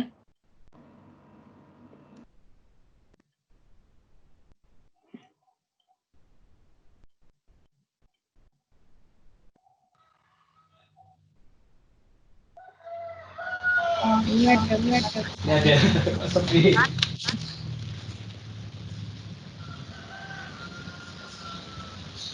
Mungkin saya mau tanya dulu Pak. Oh ya, boleh. Ini kan tadi berkaitan dengan adanya WFH kan, sekarang engineer harus sebetulnya new normal ya.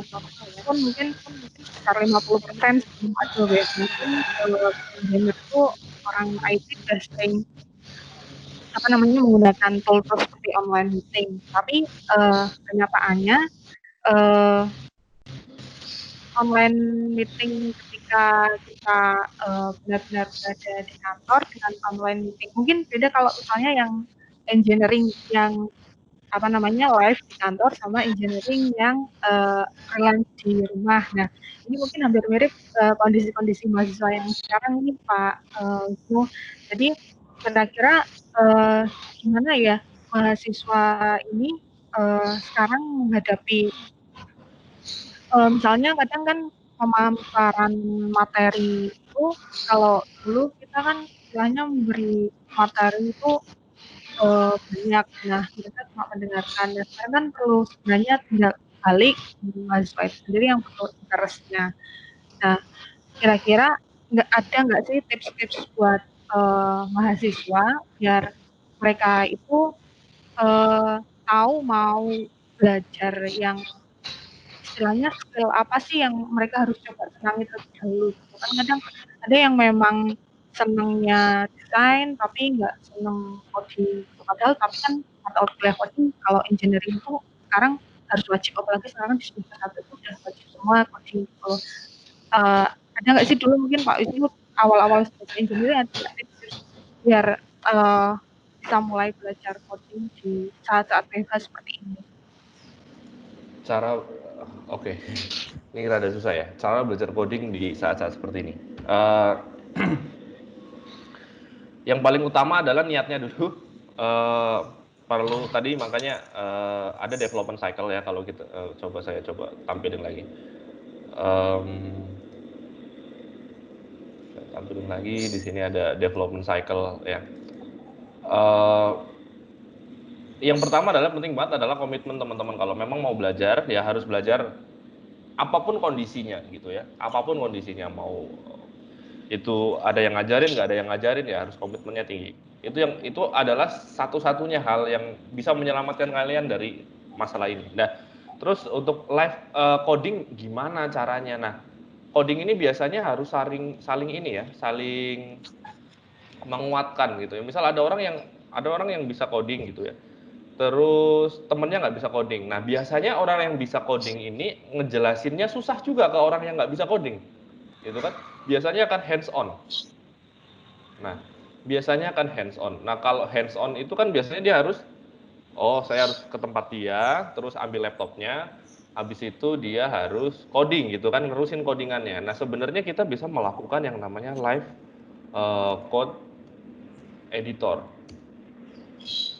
Yang kita bisa yang namanya pakai Code Sandbox.io atau Code Share.io. Ini untuk kita belajar coding bareng-bareng. Ya, misal ini share code now.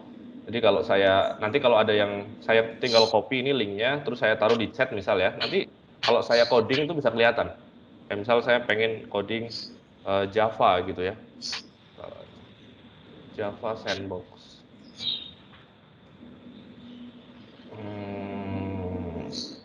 Online Java IDE.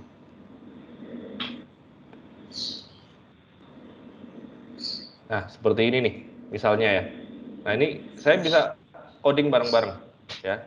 Nanti kelihatannya apa, ininya apa, dan lain-lain. Ini bisa coding bareng. Jadi harus saling membantu untuk itunya. Terus tadi itu pertanyaan bagaimana cara coding, ngajarin coding dengan gampang. Yang pertama ini, ya. Karena ini adalah live programming yang biasanya kita pakai juga dalam dunia kerja untuk ngajarin orang gimana cara coding yang baik dan benar. Dan misal ini rada susah sih ya, nggak bisa.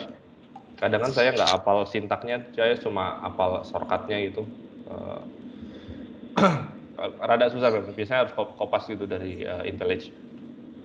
Nah, terus dulu saya belajar engineeringnya gimana gitu ya. Kalau dulu saya belajar engineeringnya kebetulan saya orang yang beruntung gitu ya. Saya menemukan passion atau saya suka coding ini itu udah mulai dari SMA.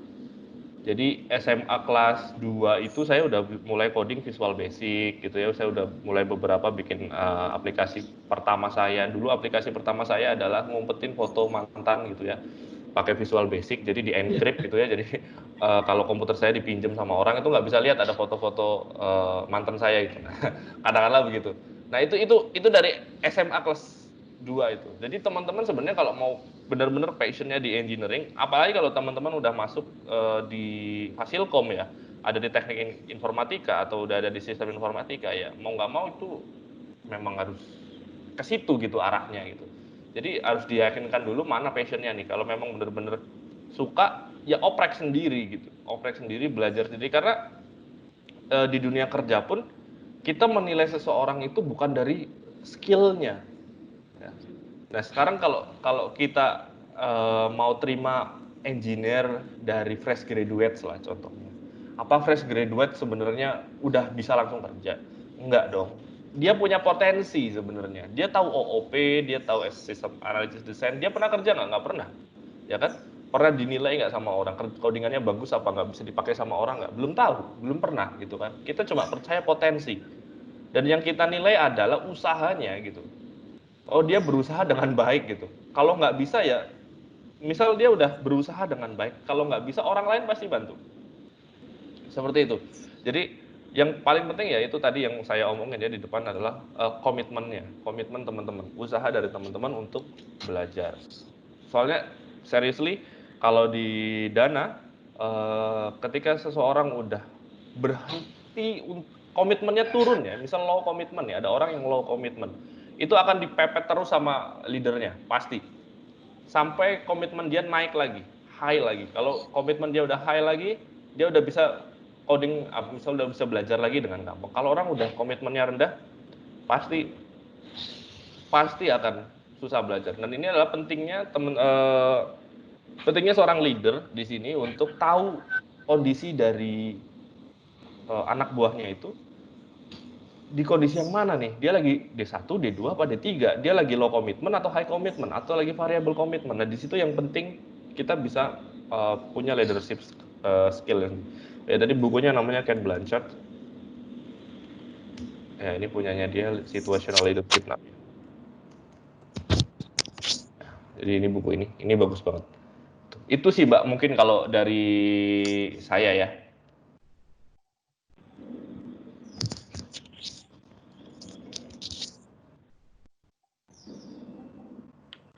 Oke, mungkin ada yang lain yang mau bertanya. Oh, tidak ada. Oke, baik Pak Wisnu, mungkin saya sedikit mau bertanya, mewakili teman-teman mungkin. Ya. Kalau Pak, Assalamualaikum. Waalaikumsalam warahmatullahi. Sebelumnya nama saya Nur Ridwan Eka Saputra, Prodi Informatika 8.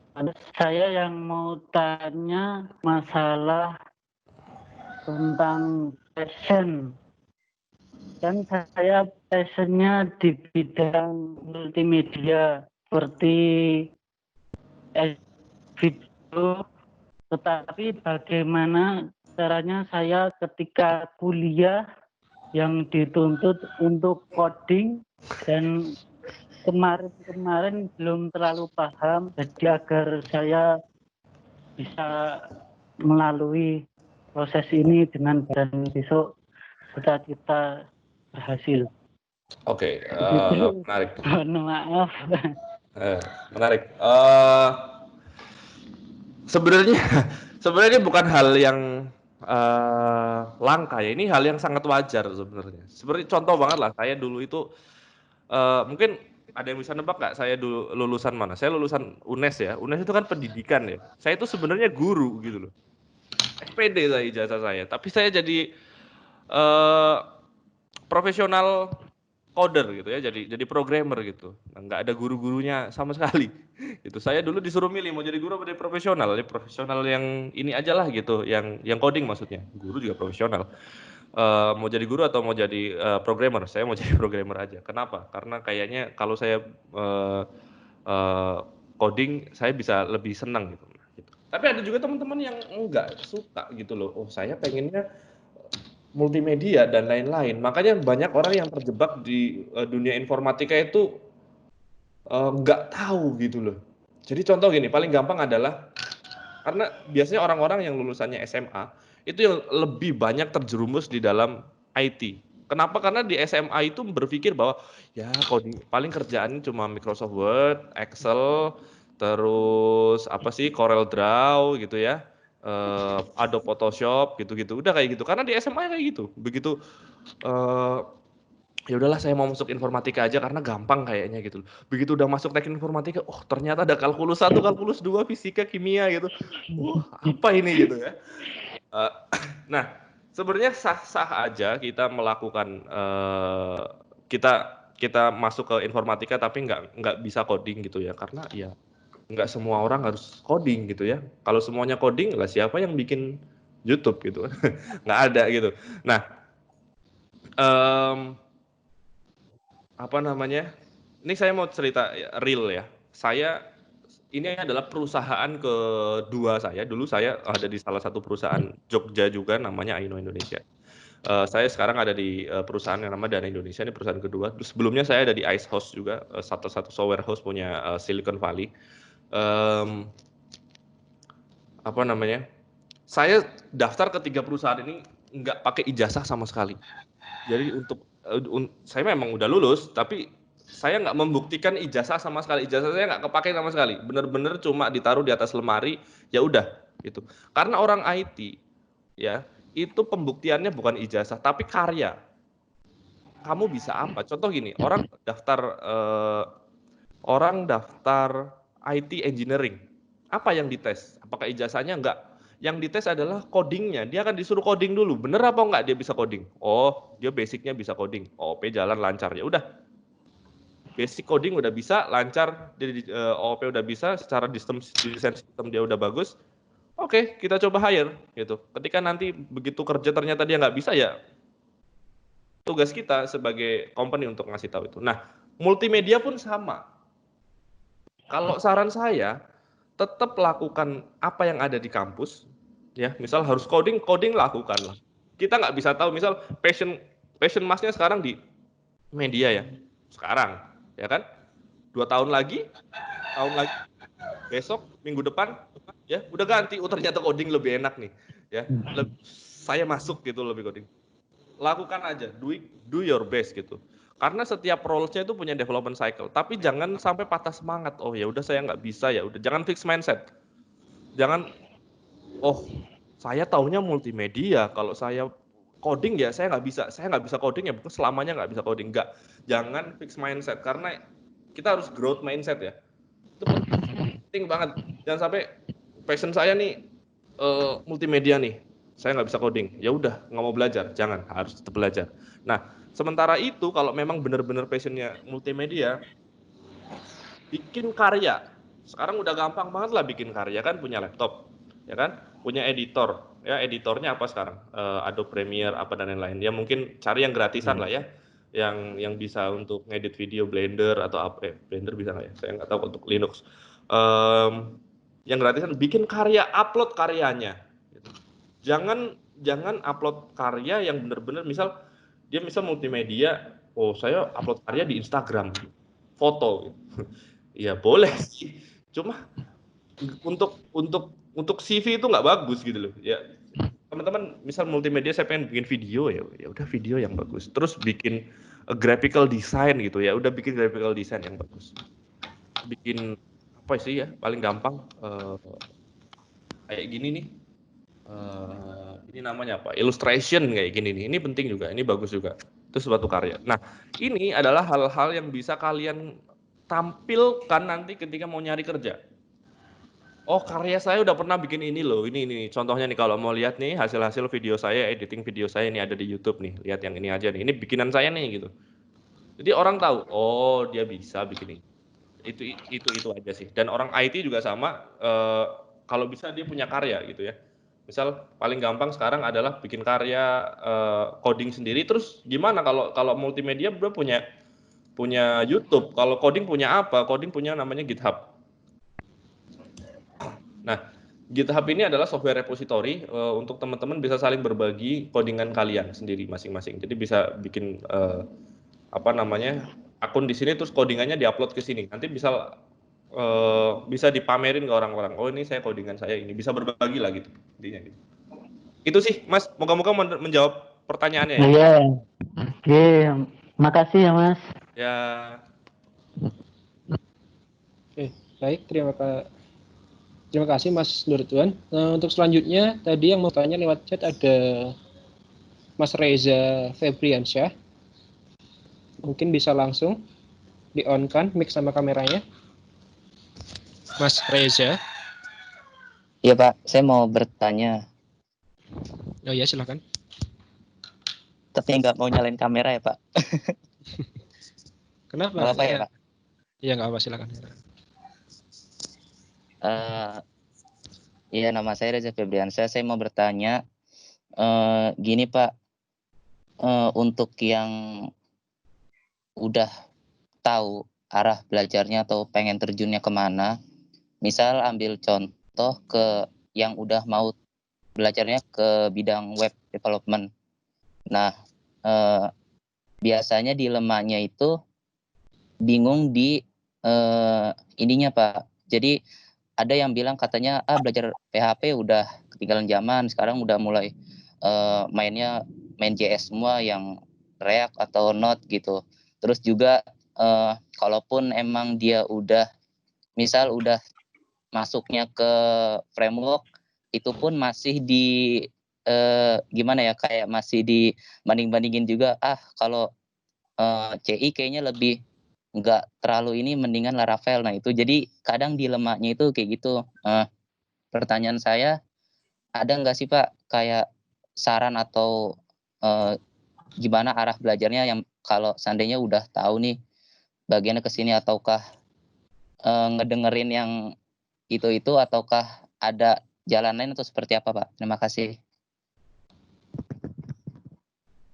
Oke. Ini pertanyaan menarik. Oke. Kalau saya bilang PHP memang udah sedikit ketinggalan zaman. No offense. Ya karena memang sekarang kebanyakan orang-orang pakainya React apa dan lain-lain. Cuma gini deh, teman-teman nggak usah mikirin itu dulu, karena tadi yang saya share itu kan dia punya roles ya. Roles-nya sendiri itu ada muter gitu ya, ada development life cycle-nya gitu ya. Kalau terus yang namanya belajar itu, kita nggak bisa belajar PHP ya udah PHP terus gitu. Kalau kita udah bisa PHP ya selamanya kita PHP engineer, ya enggak dong, kan kita bisa belajar yang lain gitu loh. Node.js dan itu juga mudah dipelajarin gitu, bukan hal yang susah. Yang penting kita punya basic logical thinking yang bagus. Kalau kita udah punya logical thinking yang bagus dan critical thinking yang bagus, harusnya itu lebih mudah dipelajarin. Nah, untuk framework dibanding-bandingin, memang kesempurnaan hanya milik Allah Subhanahu wa taala ya. Tidak ada framework yang sempurna gitu. Setiap framework punya masalahnya masing-masing. Oke, Laravel dia punya masalah gitu kan. Apa yang dulu sering banget apa ya? AngularJS ya. AngularJS tuh dulu booming banget tuh, Angular 1 gitu ya. Angular 1 begitu masuk Angular 2 ternyata nggak kompatibel. Ditinggalin seketika gitu. Seketika ditinggalin Angular. Hilang dari peredaran. Sekarang coba, emang masih bagus Angular? Enggak. Terus masuk lagi ada React.js gitu kan. Ada React.js, oke, React.js bagus. Terus muncul lagi Vue.js, gitu. Bagus. Ada lagi muncul, karena teknologi itu selalu berkembang. Makanya kalau saya main ke kampus itu, kalau misal ada beberapa teman-teman dosen yang tanya, sekarang teknologi yang dipakai apa sih? Waduh, rada susah jelasinnya. Karena teknologi itu benar-benar berkembang rapid banget. Pengetahuan yang kita pelajarin hari ini 6 bulan lagi mungkin udah nggak kepakai, atau mungkin orang lain udah pada bisa semua, jadi belajarnya ganti yang lain, seperti itu. Nah, saran saya mungkin bisa join ke community ya, bisa join ke community. Nah, community web programming itu banyak. Nah, ini saya coba share screen dulu. Nih, ya, saya tadi ngomongin soal GitHub ya. Kelihatan nggak? Harusnya kelihatan sih. Nah, ini GitHub. GitHub ini ya tadi code repository ya. Kalian teman-teman bisa join grup Telegram di sini. Ini grup Telegramnya. Misal kalian mau belajar Android. Nah, ini ada Android Developer Bandung, ada Android Developer Nasional. Itu ada grupnya sendiri-sendiri. Semuanya ada di sini. Ini ada JavaScript nih. Semuanya ada Angular, ada Jakarta JS, ada Jogja JS nih loh. Nah, teman-teman bisa belajar dari sini. Nah, saya kasih di ini ya. Linknya saya kasih di chat. Ini adalah Iya, Pak. list Telegram group seluruh Indonesia untuk programming. Ya. Ada IoT, ada SQA, wah ini lengkap banget lah pokoknya. Kalian mau ngobrolin apa aja ada di sini. Ya. Kalau memang teman-teman yang senangnya Java atau apa, kalian bisa gabung di GVM group ini, dan GVM Telegram terbesar di Indonesia. Kalian bisa tanya apapun, punya pertanyaan, masalah apapun, tanyain di sini. Orangnya welcome, kalau ada waktu pasti dijawab. Yang penting pertanyaannya jelas, bagus. Terus bisa tanya arah karir di sini. Misal sekarang yang mesti dipelajarin apa dulu gitu ya. Kalau mau belajar Java mulai dari mana gitu. Nah, ada orang-orang di dalam grup ini yang dengan senang hati pasti akan bantu. Itu dari saya Mas, gitu. Ini grupnya lengkap banget pokoknya. Iya Mas, terima kasih banyak Mas. Oke. Baik, ada yang mau yang lain mungkin? Terakhir? Assalamualaikum warahmatullahi wabarakatuh. Waalaikumsalam. Waalaikumsalam. Saya Muhammad Dio Sriwijaya dari Prodi Informatika. Ingin menanyakan Pak, tadi kan dibahas ada circle yaitu business support, produk, sama engineer. Kira-kira market pasar yang paling banyak dicari untuk saat ini apa Pak? Itu yang pertama. Yang kedua, kira-kira bahasa pemrograman yang digunain pada Dana itu apa Pak? Sorry, apa pemrograman yang dipakai di Dana itu apa ya? Oke. Iya, bahasa pemrogramannya. Oke. Sekian, terima kasih. Terima kasih. Ya, bagus. Pertama, tadi ada circle, ya. Terus mana pasar yang paling bagus? Kalau saya bisa bilang, jangan ikutin pasar, ikutin passionnya mau kemana. Karena kalau kalian ngikutin pasar, karena gini, pekerjaan pertama itu adalah pekerjaan yang biasanya akan memberikan dampak besar ke kehidupan kalian. Ingat, pekerjaan pertama ya, bukan pekerjaan kedua, bukan pekerjaan ketiga. Karena gini, orang yang fresh graduate itu biasanya dinilai dengan bagus. Oke, orang fresh graduate nih bagus biasanya kan. Terus dia kerja, pertama kerja dia adalah seorang QA gitu. Seorang QA. Saya pengen jadi QA gitu ya. Setelah 2 tahun dia putusin, saya bosen jadi QA, susah. Saya mau jadi network engineer aja. Terus dia daftar sebagai network engineer. Apakah dia langsung jadi senior network engineer? Enggak dong. Dia akan balik lagi ke pengetahuan setelah dia lulus itu, ke fresh graduate. Angkanya gitu ya. Grade-nya akan segitu. Nah, itu yang paling penting karena pertama adalah passion dulu. Nah, kalau mau ditanya pasarnya banyakan yang mana, tergantung company Mas. Kalau di Dana sendiri kita lebih banyak engineer karena kita 50% di Dana itu engineer. Jadi di Dana itu ada sekitar 700 orang, 350 orangnya itu engineer. Ya, dan itu terbagi menjadi banyak departemen, terbagi menjadi banyak divisi ya. Nah, misal tadi kita ngomong ke front end engineer aja ya, bahasa yang dipakai. Front end engineer itu kita bagi lagi menjadi 3 divisi di dalamnya dari front end itu. Yang pertama adalah Android ya. Android engineer sendiri dia pakai bahasa pemrogramannya adalah Android ya, Java. Dan yang sekarang lagi booming adalah Kotlin ya. Jadi saya mau belajar Java, mau belajar Kotlin Mas, belajar Android aja dulu. Jangan langsung belajar Kotlin, belajar Android dulu, bikin aplikasinya pakai Android, baru belajar Kotlin. Jangan Kotlin dulu baru belajar Android, kebalik, gitu ya. Nah terus ada setelah Android adalah iOS Engineer. Nah iOS Engineer ini lebih mahal, ya. Ini lumayan mahal nih Engineer ini. Karena apa? Karena investasinya lumayan, karena dia harus beli laptop yang Apple dulu, baru bisa jadi engineer-nya